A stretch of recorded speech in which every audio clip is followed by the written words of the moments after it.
I'm a feminist, but I quite enjoy ironing.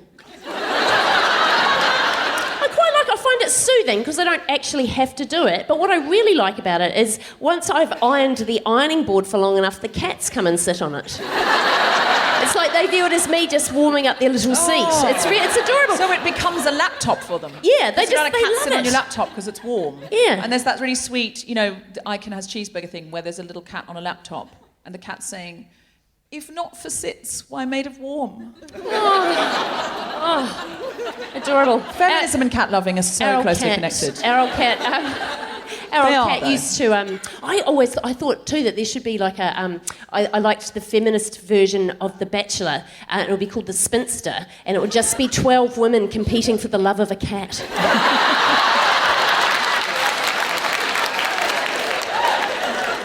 I'm in for that. I'll be a contestant. The only bad thing is about because the cats now know that the ironing board is like the warm place to sit, is that if I'm ironing a dress, they will get inside the dress at the bottom and just kind of swing like they're in a hand-warmed hammock or something. It's a little bit irritating. Dangerous for everybody. I'm a feminist, but I said to the tour producer last night in Melbourne, look, there's an exhibition at ACCA, which is the Australian Centre for Creative Arts, Contemporary Arts. All arts are creative. It's quite a long title, isn't it? There's an exhibition at the Australian Centre for Contemporary Art, the art museum next door to this very lovely theatre, called Unfinished Business, Perspective on Art and Feminism. And I said, look, God, that's amazing. It's right there. I should go to that. And he said, yeah, but you won't, will you? And I said, no, you're right, I won't. It shuts at 5, and I don't have to be here till 6, so I'd have to get here really early. Maybe you could just get someone to tell you about it. Like, is there anyone here that's been to it? What's it like? Speechless. I'm a feminist, but sometimes I wish I was a dude just so I could wee off a balcony. I saw my friend's husband do it at New Year, and it just looked really fun. And I was like, yeah, I could wee off a balcony, but it's kind of the aftermath that I'm not so good with. Like, it's just a bit sort of messy. Yeah. I can't hold her captain. Like, cis men do have a super advantage on that kind of thing. It's one of the only things that makes me think there is a God and he's a man. Maybe I just need to get a she-wee or something. Like, or like an icing piper or something. Obviously, I wouldn't use it again, but it's got a bit weird. I mean, you could make lovely patterns. Different shaped nozzles, so you could have... No, that doesn't work at all. I'm a feminist, but when a friend tonight said he'd seen audience members walking out of feminist and African-American power film Black Panther, he'd seen them walking out in it, I said, well, hopefully their babysitter texted to say their child had died, because that's the only reason you should walk out of a film like that. And then I thought, that's probably not okay to say, and it's really not feminist. Yeah, and do you think you would text news like that, or do you think that's worth a call? Well, probably just wouldn't... A friend of mine came to the show in LA.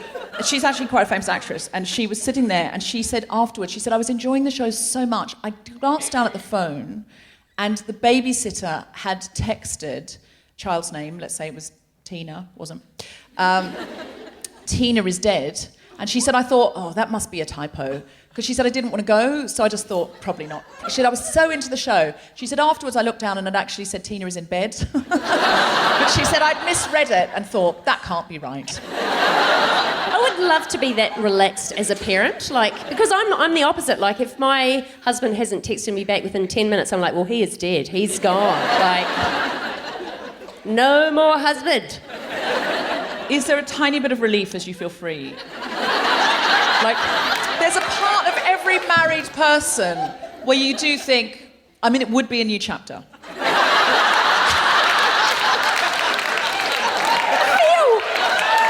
I feel this really ties in with your mindset of, like, the only reason you'd walk out of Black Panther would be if your child had died. And you're like, well, if your husband did die, fresh start. Yeah. My husband edits this podcast, so this will end up very much on the cutting room floor. This is just for us in this room to enjoy. He's not putting that out there, I'm telling you that for nothing. Or if he does, it'll be in that bit at the end where he does a blooper at the end. It'll be there, I'm telling you that right now for nothing. And just the sound of him sobbing quietly underneath. But I love you, Deborah. That's what it would be. I'm a feminist, but the other day at the airport, when my husband let me wheel my own heavy suitcase, I was a bit like, hey, lift your game.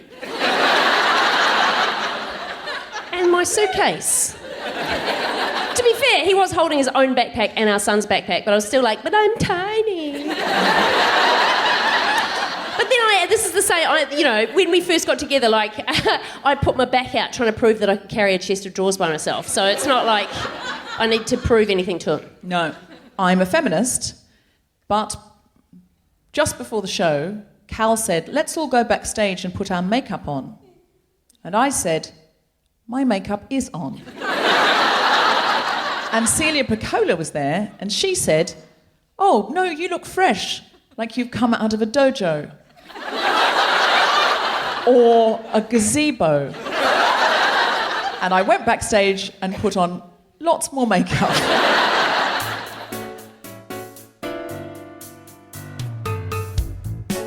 Live from the Malthouse in Melbourne, the Spontaneity Shop presents The Guilty Feminist with me, Deborah Frances-White, and guest co-host Cal Wilson, and very special guest, Celia Pacquola, talking about criticism.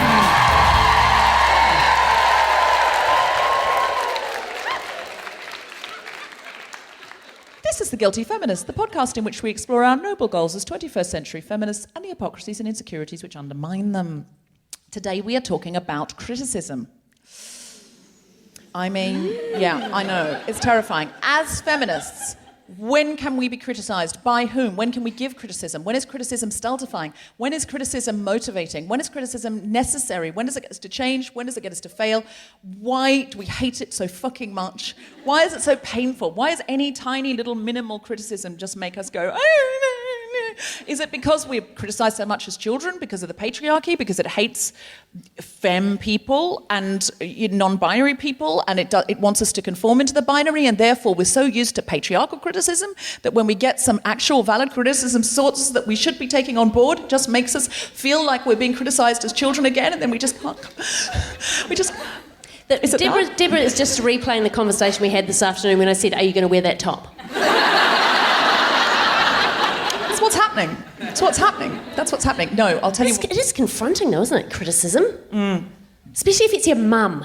But they don't mean it, they mean it in a loving way. They mean it in a loving way. My mum, who is a delightful creature, she is so beautiful and the mummiest of the mums in my friend circle. She once said to me when I get my ears pierced for the second time, oh, it makes you look like a slut. Which I didn't think it did, but apparently so. But also, there's nothing wrong with being a slut. No. That should have been your comeback. I mean, the thing is, when you're 14 and you say to your mum, there's nothing wrong with being a slut, she doesn't... Also, I don't think we'd got to that point then where slut was not a pejorative and had been reclaimed. No, it wasn't. It was a different era when just slut equaled bad and we felt bad about ourselves when we were called one. Having 4 holes in your ears and not 2. That's what it meant. I think what it was you were creating extra orifices. And that's what she didn't like. It's true. That's what it is. Piercings are orifices and they make your mother nervous. She doesn't like the orifices you have and would gladly sew those up. She doesn't want extra orifices. You've made my mum sound a bit weirder than she is. No, I just think mothers in general with teenage daughters, obviously now there are a lot of enlightened mothers who are just like, you're a sexual being and I understand up, darling. And hopefully, if I were a mother of a teenage daughter, I wouldn't be saying slut it up, darling. I think that's a bit much. But I think I would be saying there's no such thing as a slut and... Oh, it's like Santa. Like we've been told that there's this mythical creature called a slut that comes all the time.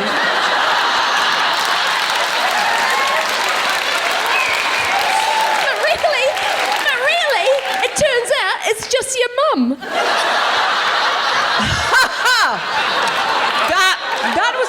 That was a perfect punchline to a joke that none of us... The setup was so good we weren't expecting a punchline, God. Carl. And you provided one. That's going in me show. Oh, that is a piece of spontaneous comedy. If only we were recording this. Please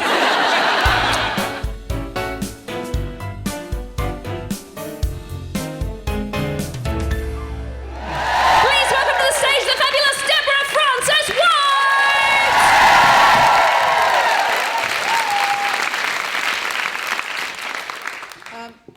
Have you guys been following Douglas High?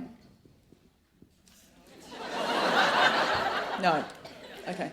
Terrible shooting in America, and the Douglas High students basically have said this is going to be the last mass shooting at a school, and we are going to get assault rifles banned. And I mean, they've been called snowflakes. They've been criticised massively, and they've been called snowflakes. How anyone could call a teenager who's just been in a traumatic mass shooting where their friends have died and is happy to get on a plane or a coach and go to Washington, demand an audience with the president and speak passionately and powerfully about this experience, which they must have post-traumatic stress disorder during this time, and speak so powerfully and actually make meaningful change. A snowflake is extraordinary to me.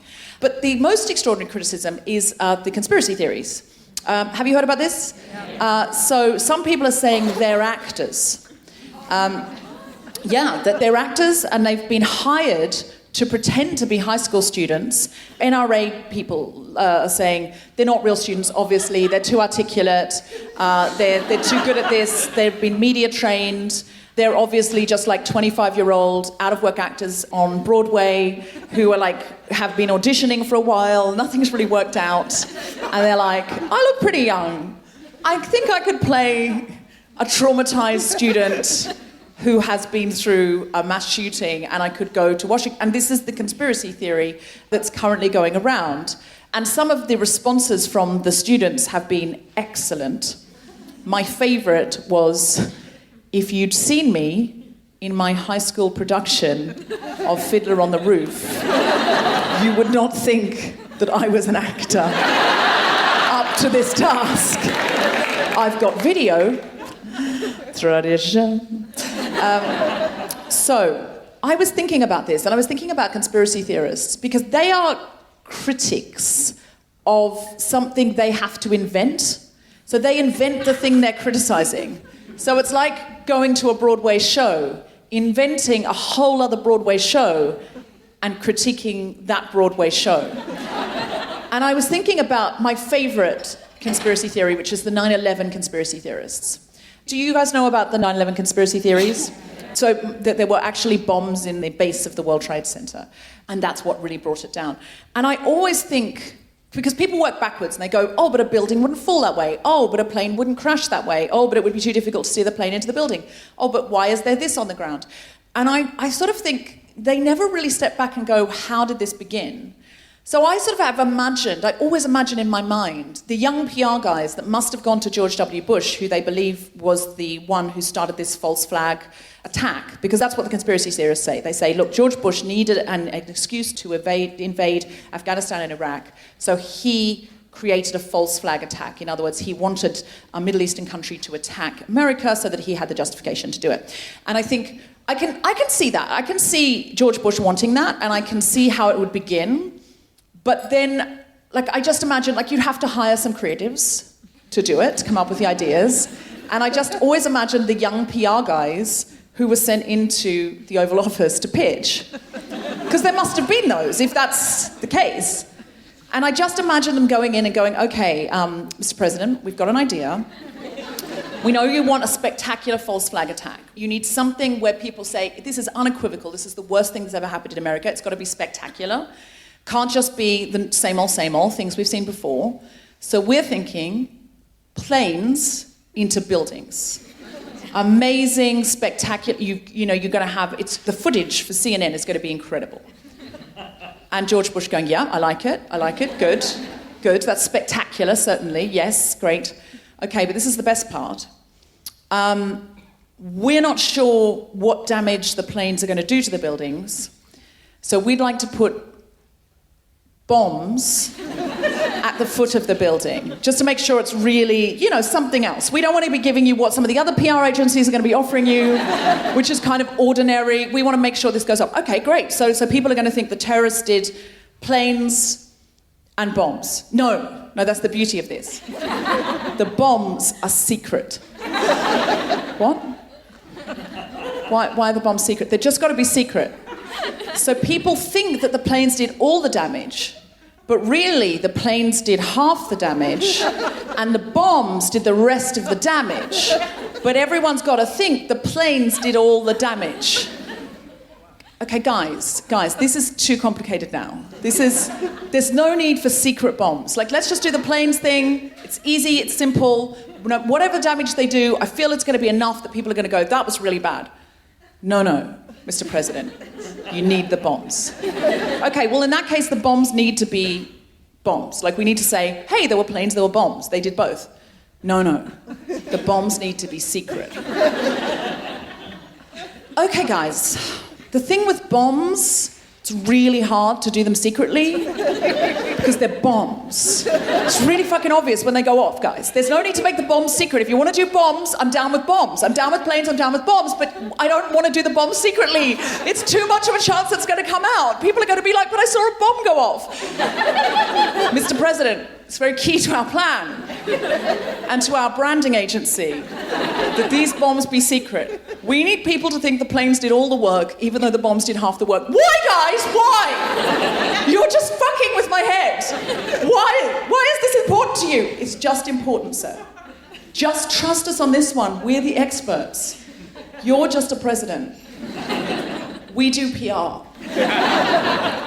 And then, at this point, he goes, all right, fine. If it's so important to you and you really think you can make the bomb secret, fine.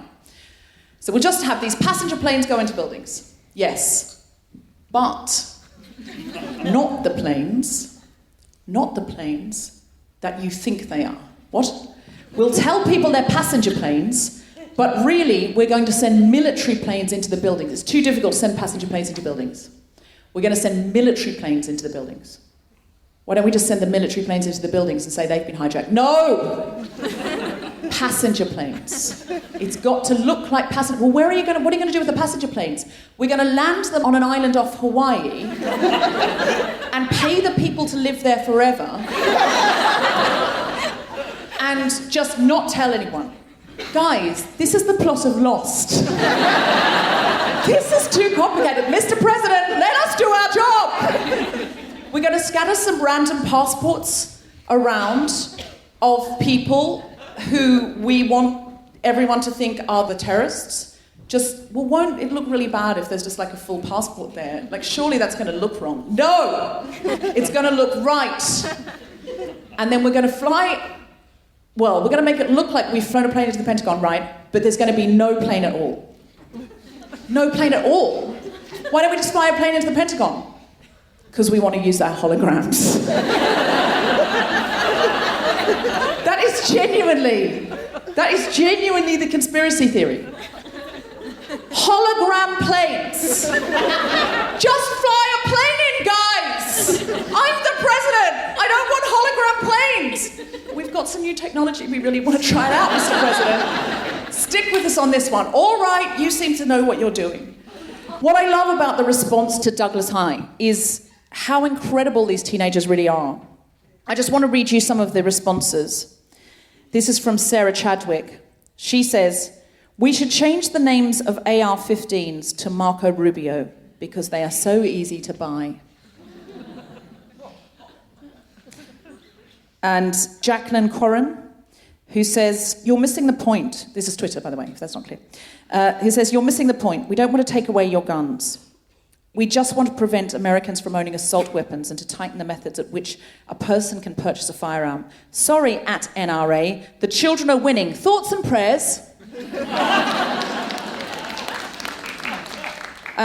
Their incredible and consistent response is just phenomenal to watch, and they really give me hope that the future of this world is in good hands if we can just get it to them, if we can get it to this next generation who are inclusive, who do understand gender fluidity, who do understand that something like America being owned by the NRA is destroying their generation and are taking back that power, who are like so feminist in their intent, so socialist in their intent, I really feel they're going to turn it around. But we've just, as this sort of middle generation, got to wrangle it so that they just get it.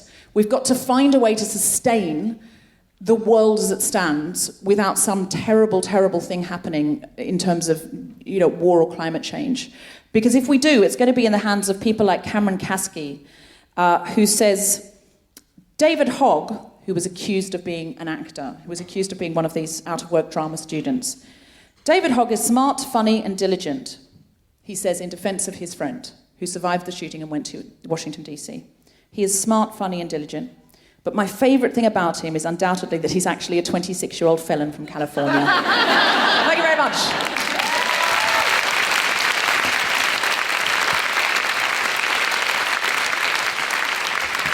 It really feels like a moment, doesn't it? Like with these kids, how they've taken control of their own story, like the way that they're not letting people at the NRA or other people who are saying that they're making this up. They're telling their own story and they're being so courageous and so... And they're just not backing down. They're just saying, we're going to keep going. And the things that they've done include, just so that you know, what they've managed to achieve in a short period of time. I saw this on Facebook today.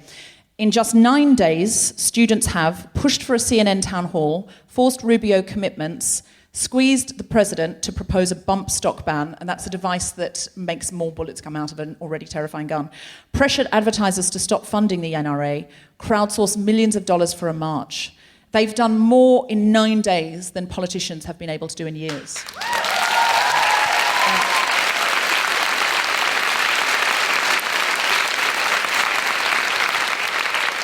Direct action is the way forward. We can convince politicians to do what we want if they think they're going to lose power. The more we go to Number 10 or the White House or Canberra and say, you work for us. We don't want this. You have to change or you will lose power. The more we do that, what they want is to continued power. So the more it becomes clear that the segment of society that they're underrepresenting or that they're marginalising will vote. If you are a young person, a person of colour, a trans person, we need to get everybody voting and everyone vocal that they're voting, and allies saying, I as a cis person will not vote for you if you don't legislate on behalf of my trans sisters and brothers. That's what we need to be saying. Because some segments of society, if you're a minority ethnic person, you're a minority. And that's why you don't get legislation for you. So the majority has to step up and ally hard and say how you legislate for my friends will affect my vote. Because it's not going to change until we start doing that, until we start letting them know. Our guest today is an award-winning stand-up comedian, an award-winning actor, multi-awards. She's got more awards than anybody except George Clooney. And the co-creator of the television show Rosehaven. Please welcome to the stage the wonderful Celia Pacquola!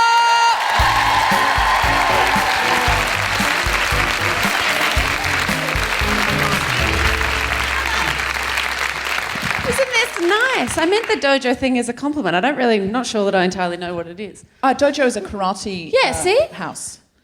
Do I look like I'm wax on, wax off? You've got a kind of kimono vibe. Yeah. Oh, yeah. I'm rocking a dojo look. But it is a compliment because she's saying that you've come out of a dojo and you look fresh, like you've just totally wiped out maybe, 40 or 50 dudes Kill Bill style. Oh, maybe I've been fighting men's rights activists. Yes, probably. Just flipping. Knowing you, I'd say, yeah, probably. Flipping them over my shoulder. Yeah. In reality, I have no suffragitsu.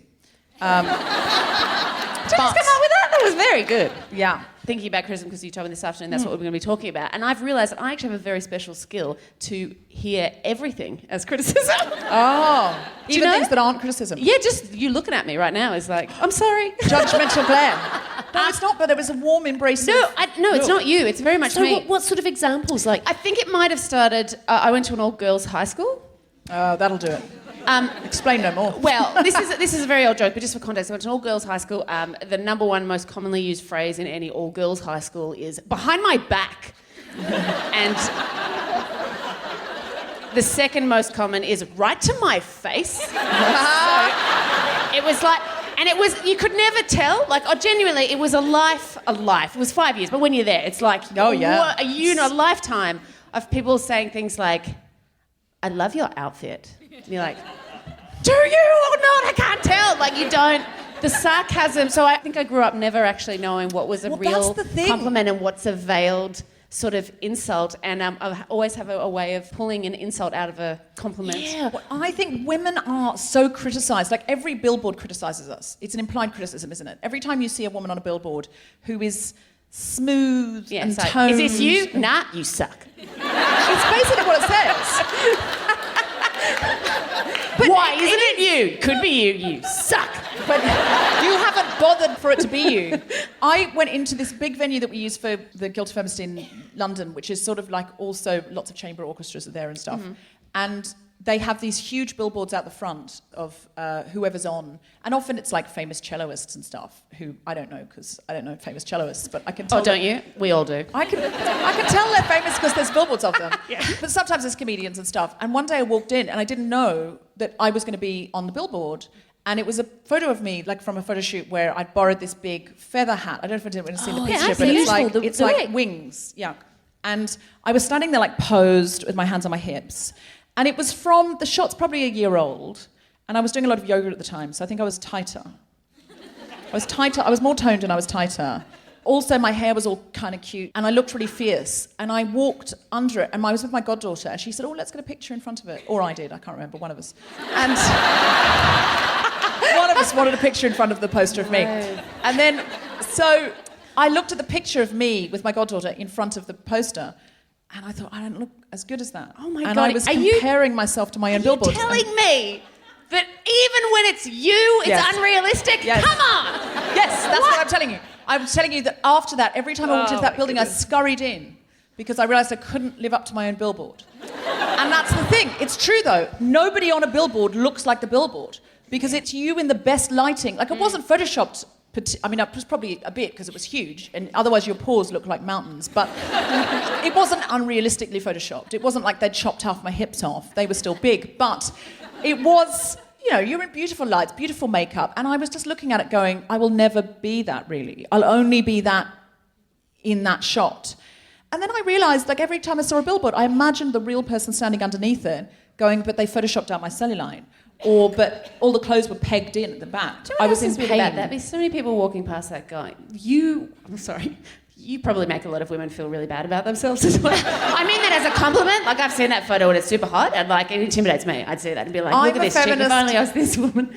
I'm a feminist, but my billboard makes other women feel bad about themselves. I didn't ask for the billboard, though. I didn't ask for the billboard. And also, I think I'm allowed because I'm not in that bracket of super attractive.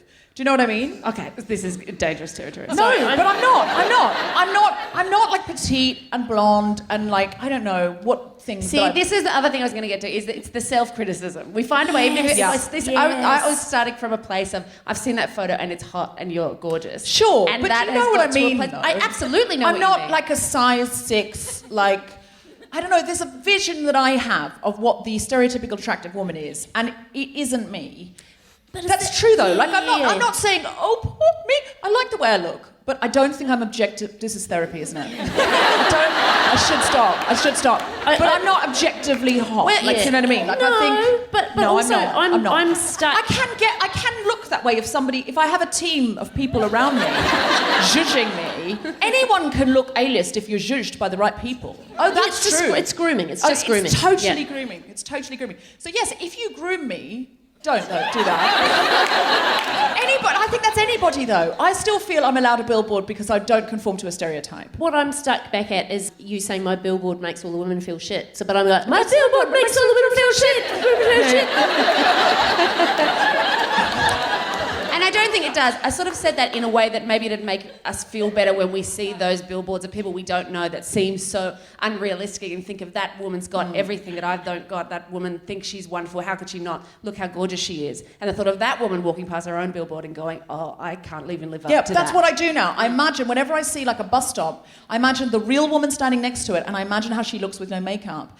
in normal light, or even, if I'm feeling, like I need extra help, under iridescent lights, like under fitting room lights. I think, no, this is how she looks and this is how she feels. That billboard is a lie to everyone, including her, and it really helps me because I find billboards to be criticism, and that's ridiculous, but it is true. It's just what, and then we're discouraged by the patriarchy from leadership roles. We're constantly told, every time I see an all-male panel or an all-male panel with one woman on the end who's being edged out, that's a criticism. It's a criticism of women in general, that we shouldn't be on panels.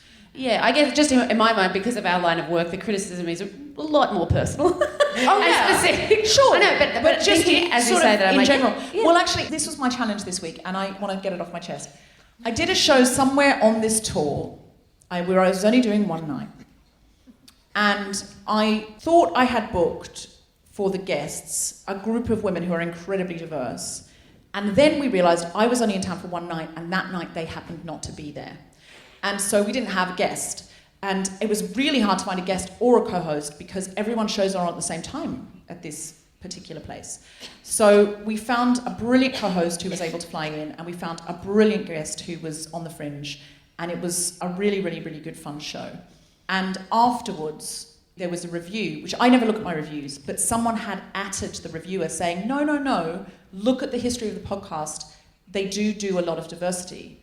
And so then I kind of had to click. And the reviewer had said two things. One is, I looked around and basically virtually everyone in the audience was white, middle class and straight. And this is because Deborah is drawing those people to her because her podcast is all about white, straight, middle class women, and it's all from their point of view. They were all referring to their husbands, and they were all referring to having businesses and that kind of thing. And so it will fall far from the mark if you're not in that category. And I got really, really upset because I felt, firstly, she was reviewing the audience, and I thought, you look around that audience, you don't know who's straight unless you're imposing your ideas of sexuality and gender expression on people. You don't know who's Indigenous. Just because somebody has pale skin doesn't mean that they're white or Caucasian. I'm living with someone who's Syrian, who's very pale, and he says he has white privilege. You don't know that. You certainly don't know who's middle class unless you're going, working class people don't dress as well, or something, some implication that you have in your mind. You don't know who's disabled. Just because someone's not in a wheelchair doesn't mean they're not disabled. So I got really angry. And I also got really angry because I feel like my commitment is over the course of the show, of available seats, i.e. my seat is not available. It's not. Too bad. It's my show. But of available seats, over half of them need to be sat in by people who are not white, straight, middle class. But I don't want to also close down voices of amazing women who are out there doing their thing because they're not in that category. I just need over half of those seats. And recently someone called me on it and said, what's your diversity in blah, blah, blah, blah. And I counted it up and we'd hit 70%, which I thought was really good. I mean, for comedy, it's incredible. But no, don't applaud me for it. Don't applaud me for it. But it is, I thought it was really good. And so when she said, you've basically created an audience in your own image because all you ever do is, I thought you could have just clicked on the thing and seen our previous episodes and seen who was there. I don't mind the comment, given the diversity of the show, this one was particularly white and straight. It wasn't actually fully middle class, I wouldn't say. I don't mind someone saying, I found this disappointingly homogenous, given that. But she basically had made a decision. And I got so upset and I handled it incredibly badly. I was hormonal and I was jet lagged. I did not know I was hormonal because I still don't know when my period is coming. I figured out why that is. Why? I think it's because, it's the same every month. I'm like, what is this? I think it's because I hate it so much that every time it finishes I go, phew, glad that's never happening again. Yes. I feel like it's like you've ordered something online and then it's like between 5 and 7 business days. Like that for me is like, it's just going to arrive at some point in the next couple of weeks. Like that's always where I'm at. It surprises me every time. And I was hormonal and I was jet lagged. So I immediately tweeted the reviewer and said something like, you can review me but don't review my audience. You don't know who they are. And that's your unconscious bias. But I also said, we're really working to include, and this review will exclude because some people will read it and go, this isn't for me then. And then they won't hear Desiree Birch and Susan McComber and whoever else is on that week, Hannah Gadsby or whatever. They're not going to hear those people because you've made an act of exclusion when we're trying to include.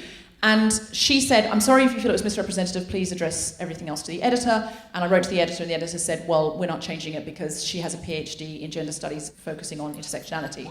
And I thought, well, then please don't send it to review comedy shows because... I'm not saying, hashtag not all doctors, but... I'm sure there are some PhDs of intersectionality that have great sense of humour. This is my main thing. This is my main thing with criticism in terms of whether I take it on board or not and whether I give it. It's two questions. It's who am I and who are you? Like, I'm not going to review and go, that light's fucked, because I don't know shit about lights. But if it's something that I know about... yes. So I feel like if it's somewhat... Yeah. So there was another situation in the same place that you're referring to where... The lights are very good, by the way. Friends of mine were doing a drag show in a caravan. So it's three beautiful men being nanas in a caravan, and the publication sent a 20-year-old homophobe to review the show. I don't spoiler, he didn't like it. I mean, but anyway, I thought about it and I wrote another email saying, well, at least retract the part, because they just said no. And I said, retract the part about the audience, or just say at the bottom an asterisk that says, we do not know the demographic. Also, you don't know the demographic compared to what that town normally gets, compared to who comes to the Fringe. And you don't know how many queer people were there. You just don't fucking know. So please don't say that. But they didn't respond to my further emails, and she didn't respond to any further tweets. Now, I thought about it later, and I calmed down, and I thought, here's the thing. I was so indignant, and I was so put out, because I felt like lately I've really been trying more and more to centre women of colour, queer women, and I felt really put out, because I thought, I'm trying, why are you attacking me? Why don't you attack someone who doesn't try like men? And there are fucking millions of cis men at that Fringe festival doing shows called Boys, Boys, Boys, Boys all the time. And I love that shows. It needed more boys. Nobody comes on and says they're not fucking intersectional enough. And I got really upset. And then I just thought about it and I thought, do you know why my show is intersectional? Criticism. When we started, we were pretty white and straight. And people wrote in and said, hey, pretty white and straight. And we said things like, welcome, ladies and gentlemen. And then someone wrote in and went, I'm non-binary, and that makes me feel excluded. And I was like, okay, that's... And every single time we got a piece of criticism, we changed. So the only reason that this show is so intersectional, or I'm doing Suffragettan, or anything in Calais, is because of criticism. I didn't know any of this shit 2 years ago. Not shit, shouldn't say that. I didn't know any of these things 2 years ago. I didn't. I owe criticism every single thing I'm doing. Everything. It's the only reason I'm doing anything good in the world. Criticism. So I owe it a lot more than it owes me. So one shitty review from someone who didn't understand what we were doing, who I reckon, and you know what, I reckon if she heard the rest of the episodes, and what I should have done is write back and go, hey, I'm sorry that you didn't enjoy this episode, but I reckon you'd really enjoy the one about Handmaid's Tale, and I think you'd really love the one about minefields, and I really would love to direct you to some of those, and if you feel that actually your audience, would enjoy some of those, maybe you could add a little addendum that says, hey, there are some other episodes that I feel are better representative. And if you don't, then that's absolutely fine. That's what I should have said. And so my new feeling is I have to give myself 48 hours to respond. Absolutely. There is always, and this is a policy in life, there's always another chance to break up with a bad boyfriend, but there's not always another chance to get back together with that person. So you should break up with a bad boyfriend. That's not right. Yes. There's always another chance to write an angry email. There's not always a chance to take an angry email back. So now I have to write and apologise. Whatever. So you're saying when someone gives you criticism, you have to wait for 48 hours? Yeah. What if it's face-to-face? You just stand there for 2 days. Just get some supplies. Just always carry a backpack full of baked beans, just wherever you go. If it's my mother saying, why is your hair at that in-between length again? I will just be like, I'll set my timer. I do think it's important, to try and take good things out of criticism like that, and also trying to using it to inspire you rather than, because we get reviewed, I worry that it'll make me too safe to take risks because I don't want people to say something they won't like it. Like this show in particular, my show this year is the first time where I think there'll be people who really will like it, and I think there's going to be people who will come knowing me from other things who really won't like it at all, but I'm doing it anyway. Other good things I think can come out of it is you can use it as an inspirational thing to to get stuff done, not reviews in particular, but 2017 I had a motto rather than a resolution, and this was the only way I could get anything done. My motto for 2017 was, you'll see, you'll all see. And it made me go to the gym. It made just a spite. Just look in the mirror like, I'm going to show all you haters. You're going to get it. And my backup motto was, fuck me, fuck you. Behind my back? Yeah, behind my back. Right to my face? Who knew? So can I suggest a positive version of that, which is, don't believe me, just watch. Oh. That would be my one, because I think it's sort of got more of an upbeat tempo. Yeah. Sort of like a positive version. Yeah, but at the same time, your billboard makes all the women feel shit. Women feel shit. So what I do with reviews now is I just don't read them. I get someone to read them for me. Like, so we have management, and so I get someone at managers to read the reviews. And then they tell me if there's a useful thing to put on the poster, and then I just act as if it hasn't happened. But when I started my show at the Adelaide Fringe, and our manager, who is he's got like a laser brain for comedy, he came to my show, and then he came backstage afterwards and gave me half an hour of notes, and it was incredibly confronting. The show was called Hindsight, and the first thing he said was, your show's not about hindsight, it's about anxiety. And I was like, oh, in hindsight, I wish I hadn't called it Hindsight. But even though it was really confronting to have this man who was so brilliant, all of the notes he gave me made my show so much better. And it was a real spurring on thing to go, oh, shit, I thought it was all right, but it's not all right. It's okay, but I can make it better. Yeah, and it was real motivating. It hurts to hear it. It's that taking a moment. Yeah. Like anything other than, it's perfect, don't change a thing, hurts straight away, but it does make it better. Also, think about all of those kids on, Australia's Got Talent, who really could have done with a bit of criticism. I mean, you love your kids, but just take them aside. Doesn't have to be mean, just, I love you, but your singing is shit. You know? Yeah, when it's your own child, though, I think, I don't have children, but when it's your own child, do you not think they can sing? Is that the... I don't know either. I don't have kids that I know of. Hey, that's an old joke. Sorry. Somebody's leaving to tell their child their shit, and I think she's just got up and gone, right, I'll do it now. Well, I hope she's going to the loo. You know what? I've spent too many years listening to that banjo. It's awful. It stops tonight. Enough is enough. In terms of feminism and criticism, we get criticised by other feminists. We get criticised by people on the internet who don't like feminism at all. How can we be more constructive criticisers? Because I think, what's your goal? This is what you were saying before, Cal. If you're criticising someone, what outcome do you want from that criticism? Like, are you wanting the person to do something better? Are you hoping to help them? Do you just want to fuck them off? Like, is it... Like, you just want to fuck them? And that's never the right way to criticise somebody. Although that's negging, isn't it? That's in the game. It's worked a couple of times. Never. That's negging. Negging is criticising someone, sort of saying, oh... why do you dress like that? You're so pretty. Yeah, my favourite early example of negging was me and my friend were out at a pub in Melbourne, and we were over to audition for drama school that we didn't get into. Irrelevant, but I'm just telling you. So a guy walked up to my friend Susan and went, I fucking hate your top. And she went, why don't you fuck off and stop looking at it then? And it was just the most perfect... Did that end... I can see that ending in sex, though. Right, cut this. 7 words. This has got to be classic Nick. This is the most incredible 7 words that a person that I don't know has opened with. In a bar, came up to me and went, you used to be beautiful, didn't you? Said that to who? Me. To you. To me. It was amazing, because it wasn't you're ugly. It was there was a time when you had it, but it is not this day. It was amazing. My favourite pickup line that I ever got was along those lines, but I thought it was really funny. It didn't work, but I thought it was really funny. A guy walked up to me and went, I'm not the best looking guy in the room, but I'm the only one talking to you.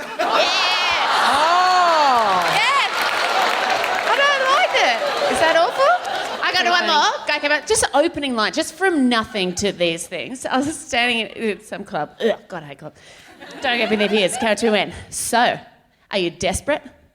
I was like, excuse me? I was standing near the toilet, and he thought I was in the queue for the toilet. He's like, no, I meant, are you desperate to use the bathroom? I mean, do you need to pee? And I'm like, that's better. No. Like, we're going to be telling this story to our grandchildren one day, and like, well, grandkids, that's right. One day your grandfather came over and he thought your grandmother really needed to pee, and he pointed that out, and the rest is history. Look, I looked at her and I could just tell that her bladder was bloated, and I thought, she is the woman with strong pelvic floor muscles for me. It's not wrong. But he still tells that story as well, like to himself every night as he can't sleep. Yes! He just lies in bed going, are you desperate? What was I... That's his I carried a watermelon moment. You did tell me that you think I'm dressed like I'm in Dirty Dancing. Yeah, I did. I said I wish I'd worn my Dirty Dancing dress. I had a Dirty Dancing dress, and I just sort of thought, I'll feel more comfortable. Because I do like watermelons, but I do not like Dirty Dancing.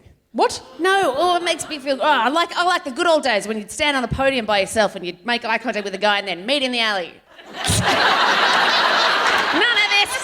None of this. What? No cha-cha? No cha-cha. I am from the podium era. I went to an underage nightclub called Protein, which I only figured out 10 years later. It's now a mattress factory. Coincidence? Oh. I think mattress factory is a good name for a nightclub. It was spelled mattress factory. It was spelled protein like chicken. Like chicken has protein, and the O was an orange. Okay, do you want to hear the most humiliating thing that's ever happened to me? Yes. Oh my god, this is the worst thing that ever happened. Go on. So you wouldn't know it to look at me. So this is unusual that I'm in a dress, as you would know. Usually I live in jeans and a t-shirt. I'm a 15-year-old boy in the body of a 35-year-old woman, okay? Comfort is my dream, right? But there was a time when I was under like 16, because girls' school, there was white mini skirts, crop tops, because you'd wear white because they had the black lights in there so you'd glow while you're on the podium, right? This is the... I know. It's a time... if I was to describe my wardrobe, it was a lot of mesh and dragons. And one night in Protein, I was making out with some guy, oh my God, and a security got a tap on the shoulder. I turned around, and he went, hands outside of pants, please. What? I am not explaining this to you, Deborah. I don't know what happened. What happened, Cal? What happened? She was on a podium in a white skirt. Why is that? I'm confused also, Celia. So I wasn't wearing pants. Hands outside of pants. So my hands were not outside of the pants where they should have been. They were, in fact, inside the pants. I said I wasn't explaining it to you, but no. In his pants? Yes. So you had your Can hands... someone get a whiteboard? I was making out with a guy and I had my hands in his pants. Are you happy? No. Neither am I. Neither was the bouncer. Wow. I'm not proud, okay? This is early, it was the 90s. That does explain a lot. If you weren't in the 90s, it was an era. Just give us a shout if you were a child in the 90s. If you were too innocent to be with Celia in the 90s, just give us a cheer. So you don't remember the 90s? No. You don't remember the 90s? No. When were you born? 1997. Stop it. Get him!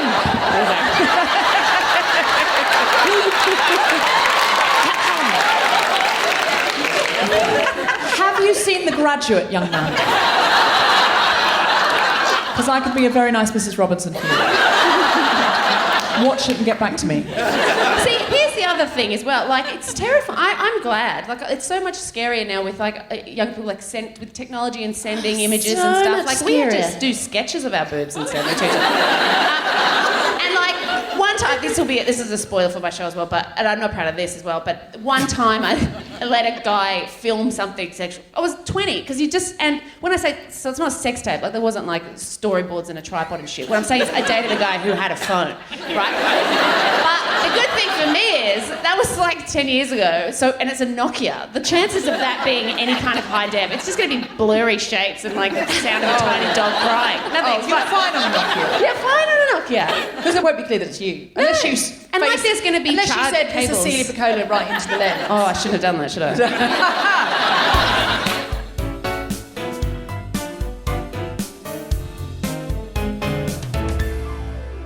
Hello, Guilty Feminists. It is Deborah. I am briefly interrupting your podcast listening to let you know that my film, Say My Name, is going to be screened in London on the 22nd of February at Film Fest International.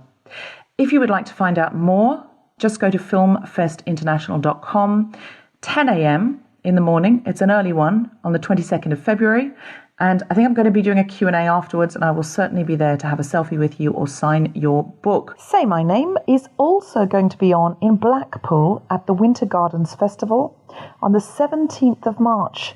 So give that a Google to find out more details. On the 5th of March, I am going to be hosting the Stylist Remarkable Women Awards. I'm terribly excited about this.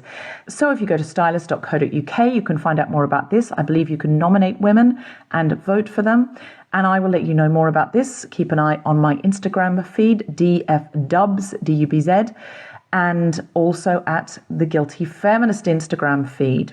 We will be touring around the country. I'll be coming around with some of your favourite Guilty Feminist co-hosts doing stand-up comedy and a big live Guilty Feminist tour with everything you love about it in big venues with lots and lots of fun songs, comedy, chat, everything that you love. It's not going to be recorded. It's not going to be a podcast. It's going to be one show that we tour around. And we've already let you know some of the dates. In our second week, we're going to be at Ipswich, Colchester, Richmond and Southend-on-Sea. That's on the 9th, 10th, 11th and 12th of May.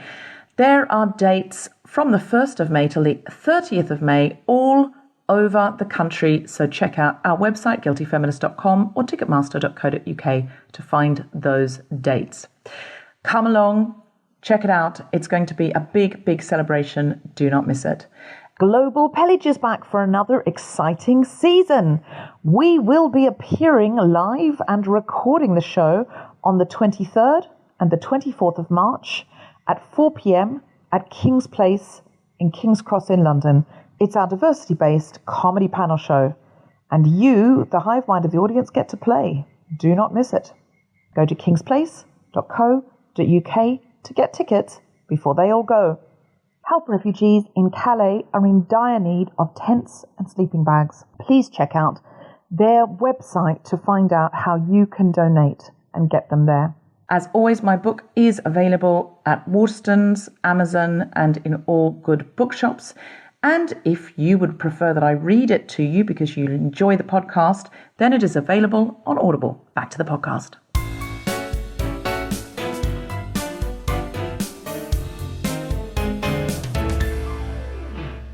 Welcome to the stage, the wonderful, the only, the fabulous, the right here. It's Cal Wilson.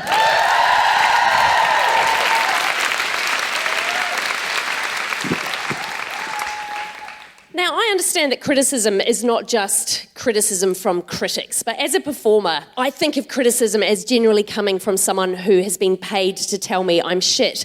So I was thinking about all the criticisms that I've had in my life, not all from reviewers, but I was just going through the list of all the criticism that I've never forgotten. One piece was when I was 17, we did a play at high school, and it was called The Insect Play, and me and my best friend were dressed up as Beatles, not like John, Paul, Ringo and George, but actual Beatles. And we had amazing makeup on. We had white face, but then a black border around our face and big red cheeks. And we gave our Beatles sort of northern accents from England because we wanted to make them sound really entertaining. And afterwards, the judge said it was entertaining, but would have preferred regional Kiwi accents. And the thing is, there's only one Kiwi accent, and this is it. Actually, that's not true. There are loads, but they all sound the same to you. So... The reason I remember that so clearly is when we washed our makeup off, it was such cheap makeup that we'd had allergic reactions to it. And so when we washed our makeup off, we just had rashes in the shape of the makeup. So for the whole week, we looked like Beatles, even though we had no makeup on. One time, my older youth group friends were getting sick of me cracking jokes all the time, and one of them said, "You try to be funny 100% of the time, but you're only funny 80% of the time." Which at the time mortified me, but now, as a professional comedian, I think that's quite a good hit rate. One time I was asked to MC the big gay out in Brisbane, which I was so thrilled to be asked to do. It was a fantastic day. There were so many gorgeous drag queens, and I felt disappointingly and underwhelmingly straight. And I'd been picked up from the airport by a driver and with a car, excitingly. And... Sometimes, like when you do a corporate gig, they send a car with a driver, and this time the driver had brought his wife with him, which you're not supposed to do, but that was okay. Hello, Frank. Hello, Robin. And they dropped me off at the big gay out, and they said, we'll be just here to pick you up afterwards. And I did the gig, and I tried my hardest, and it was crazy, and there was just lots of dancing and everything. And then when I got back into the car, the driver's wife went, wow, we could hear everything. And when you got on stage, all we could hear was meep, meep, meep, meep, meep. It's like, you're not even supposed to be in the fucking car. What are you talking about? My husband is a very beautiful man. He's very blunt. I showed him a new top. It was kind of a peasant smock. I said, what do you think of my new top? He said, it's nice. It makes you look a bit pregnant. To which I replied, does it? That's nice. Good to have had 20 minutes wear out of it before I throw it away. My grandmother was quite a critical woman. She criticised me for being too clumsy, for not eating enough. She told me I was too short. My favourite two comments that she gave me, one was, it's wonderful that your parents can still be proud of you. And once when I went back home, when I was in my mid-20s and I had platinum blonde hair, I hadn't seen her for 6 months, and the first thing she said was, they told me your hair was the same colour as mine, but it's not. It's dirty white. To which I replied, that's because all the guys I've been giving blowjobs to don't wash their hands.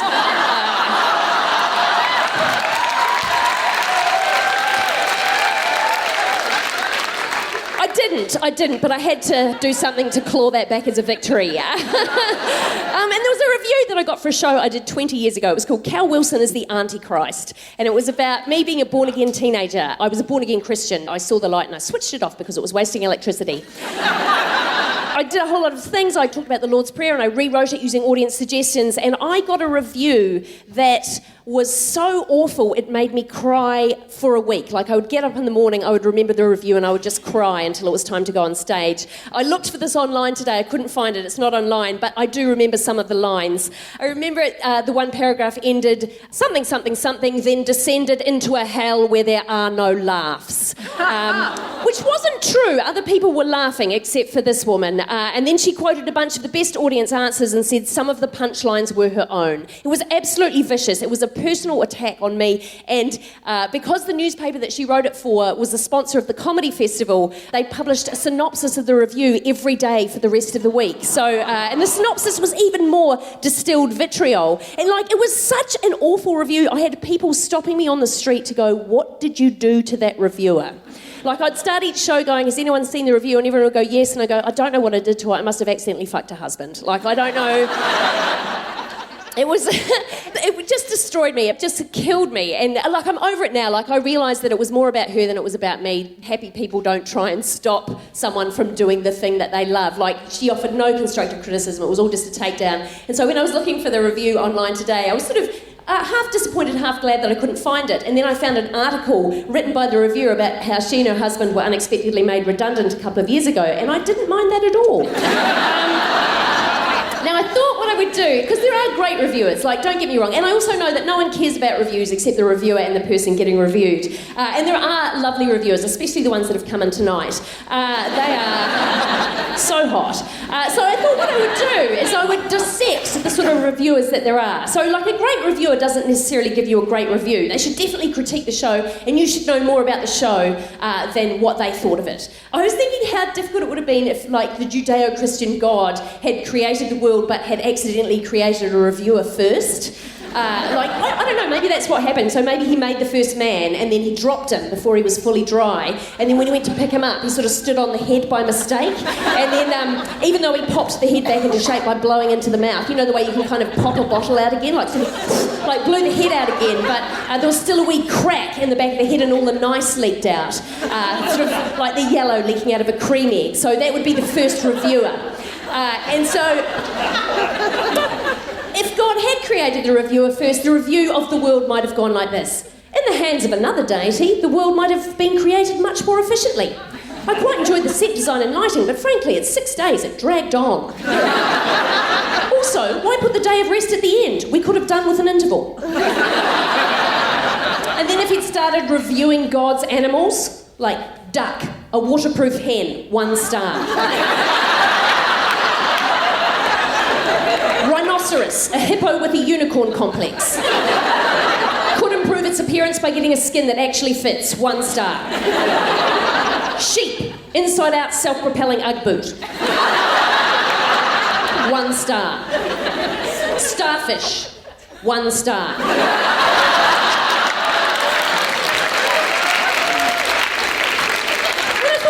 Illustrate the art of reviewing by reviewing things that aren't comedy as if they were comedy. So I thought maybe it would be easy to review a chair rather than to literally be an armchair critic. So I thought I would illustrate the different sorts of reviews that there are. So there are the fair reviews that admit their bias. So they would say something like, I disliked this chair. I am more into beanbags. To its credit though, the rest of the audience loved the chair and could not stop sitting in it.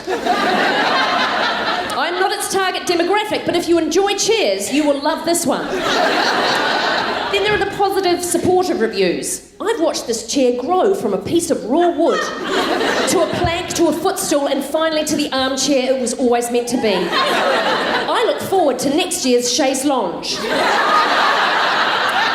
And then there are the reviews that take issue with the fact that the chair is a chair. The chair disappointed with its use of stock standard forelegs, back and armrest. It's always great to see a chair that goes out of its way to have 8 or 9 legs. Or a hover pedal and uses video and social media. Well, then there are the reviews that miss the point entirely. This chair is a shit table.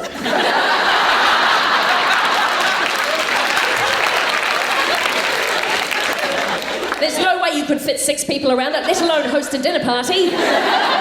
Work harder next time, chair.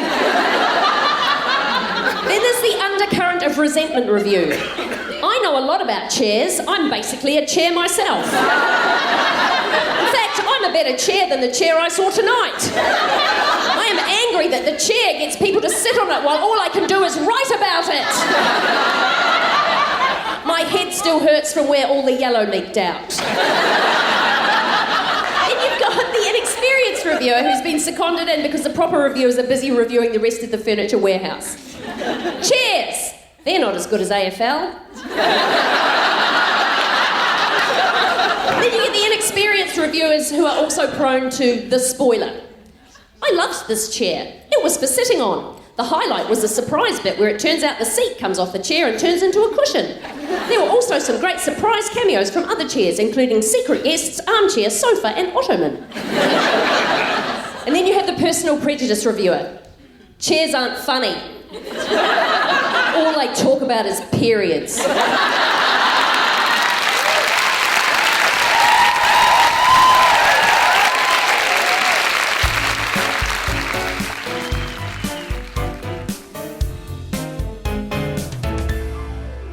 I wanted on the record that I a number of times tried to get this conversation around to feminist critique. And if that didn't happen, do not address your tweets to me. Please, and also, I don't want any comments about the wristy in the underage nightclub in Ringwood East in the 90s. All right? I'm sharing that just with you. Do you want that? I'm not ashamed. I'm not ashamed. I am ashamed. Obviously, I'm so ashamed. But I'm also not ashamed. You're less ashamed than you are. What's funny about that is he's out there somewhere. Who's that guy? He knows. He'll know. Oh my God. Celia, I want you to do this. Like, I'm on TV sometimes. Like, the thought of him being in his house, he just like turns on the ABC. He's like, oh, that chick grabbed my dick. Consensually. Right, sorry. Yes. But what if it's he doesn't recognise you until you like put your hand up near your face and he's like, ah! It might be only clear to him when you're under those iridescent lights. The ones that turn everything white, black and black, white, or whatever it is that it does. No. Can you do this in a character? The only accent I could do is the super nanny, which will sound racist in the No, UK. it won't sound racist. Well, I mean, it'll be offensive. It's not do you remember the super nanny? That your behaviour is unacceptable. No. Yeah. Is that offensive? I mean, it's not offensive. I feel it's not offensive. It's only going to be offensive to the super nanny. There's only one of her. No, okay. Here's a piece of criticism I rejected. I had somebody say, I was doing like a mock Australian accent, and someone wrote in and said, your anti-Australian rhetoric is getting worse, blah, blah, blah, blah, blah. You can't... And do you know what I said? I said, both... No, I didn't say fuck you. I said, firstly, I'm a citizen of Australia and a citizen of Britain. Both Britain and Australia are developed nations who have rivalries. Neither of them as countries are marginalised. If I were to be doing an accent in Australia of a marginalised people, that would be a problem. But the status between Australia and Britain is not one in which either is marginalised. There is a healthy back and forth. We do the ashes.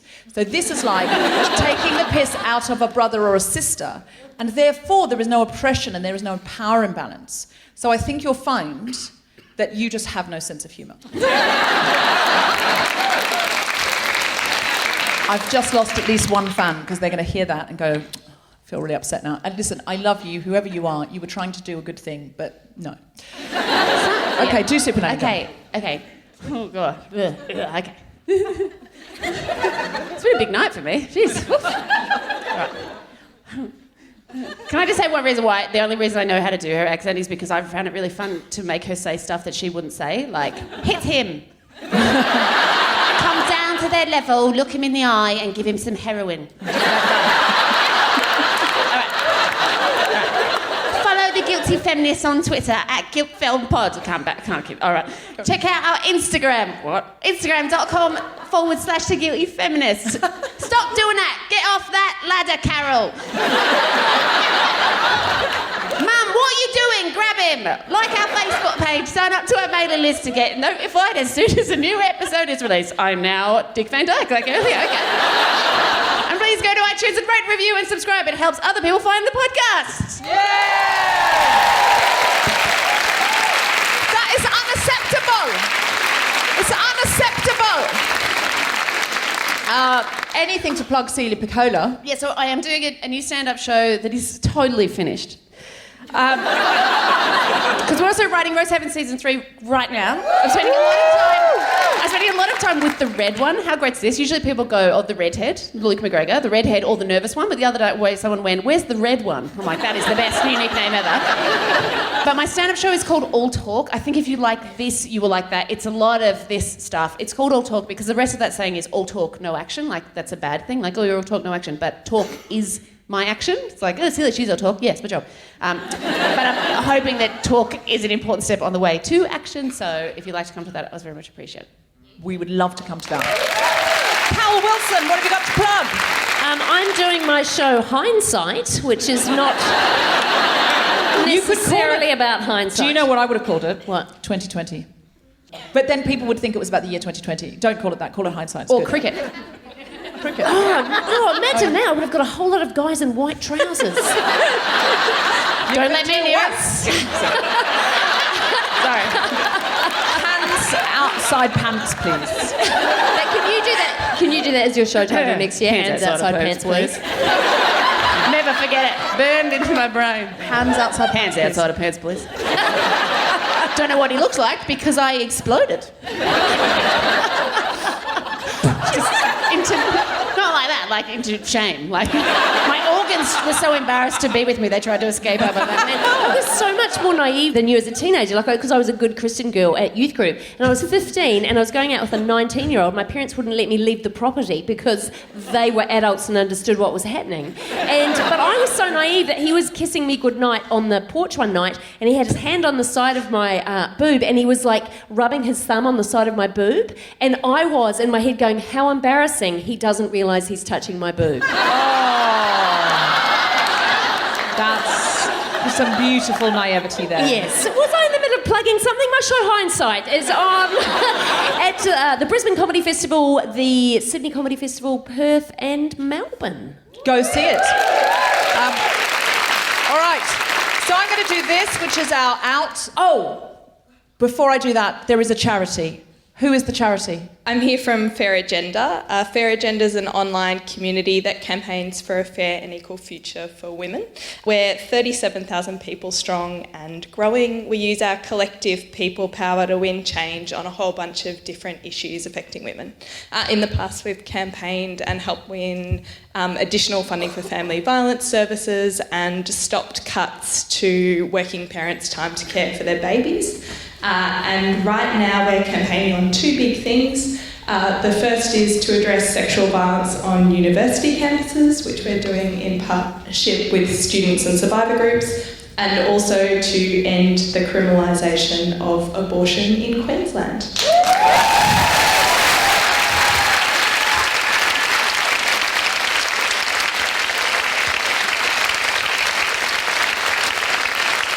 Say, as somebody who left Queensland many years ago, is abortion still illegal there? It's still in the Crimes Act, laws from 1899 still in force. But there's going to be a vote later this year, which I is apologise what on we're behalf of my campaigning. home state. Yeah. And also, please sign up to get involved in the campaigns, which you can do at fairagenda.org. Thank you very much, by the way. That was beautifully done.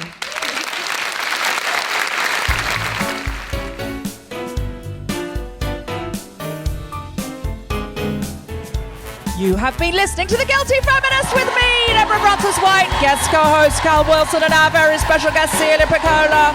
The producer was Tom Solinsky for The Spontaneity Shop, and Jeff Ring for Australian Comedy Management. Thanks to everyone at the Malthouse, as well as all of you for listening. For more information about this and other episodes, visit guiltyfeminist.com.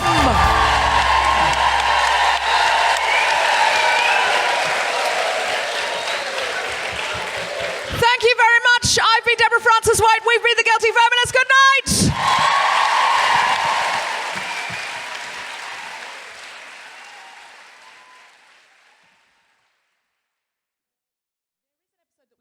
Last time in Melbourne about self-defense, which is, I'm so excited for it to come out. It hasn't come out yet, but I'm so excited. Oh, yes, there was a young, so excited. There was a young Melbourne Sydney. woman. It was totally Sydney. Oh, it was Sydney. Sorry. But when it comes down to it, it was going so is well. Melbourne. It was going so well. I've killed it. So if I come back to Melbourne, will you come to any more shows? No. Go to Sydney, bitch. You like it so We're much? generally okay with it. I don't mind Sydney. Every time I go there, in my mind it just goes, put your shirt back on, Sydney. That's what I think. Do you think Sydney's got its top off? Yeah. Sydney's Sydney's walking around all confident. Put it back on. Show some shame. Melbourne has shame. Rug it up. Put a scarf on it. Speaking of criticism...